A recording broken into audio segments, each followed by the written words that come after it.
30 or 40 years ago, it was taken for granted by the major part of the public, and certainly by the intellectual classes, that if there was a social problem, the way to solve it was to have the government throw money at it. There is nobody today who really believes that to be true. There is nobody today. 25, 30 years ago, you could have had people telling you that the way to get things produced efficiently was to have a nationalized industry. Tell that to anybody now and they'll laugh at you. So there has been a tremendous change in people's ideas. I'd love to say that the reason there had been such a change is because Friedrich Hayek and Ayn Rand and Ludwig von Mises and Milton Friedman had written such good books. But I don't think that's the reason at all. That isn't the reason. The reason there was such a change was not because of the persuasive power of ideas, but because, as the so-called neoconservatives put it, the public was mugged by reality.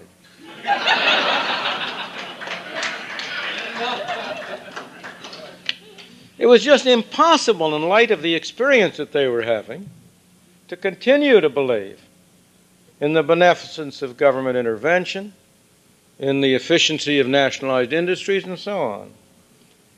The intellectuals of the 30s and the 40s and even the 50s placed great hopes, first in Russia and then in China.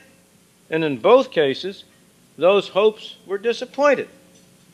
This great experiment that was going to be the future, show the road to the future, turned out to be a gulag instead of an experiment, and it didn't even have the virtue of producing goods and services. The public was poor, not rich.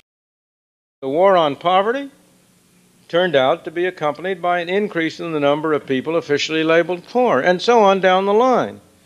There was no major program that had the successes attributed to it.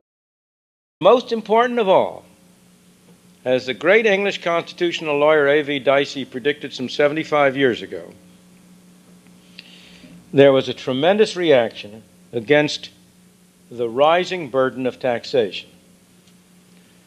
When people felt it in their pockets, that produced a change in their intellectual ideas to a greater extent than when they read the books. Now, I don't mean to say that ideas played no part at all. They did, of course. Ideas played their part, but they played their part not so much by bringing about the revolution in ideas. They played their part in two different ways.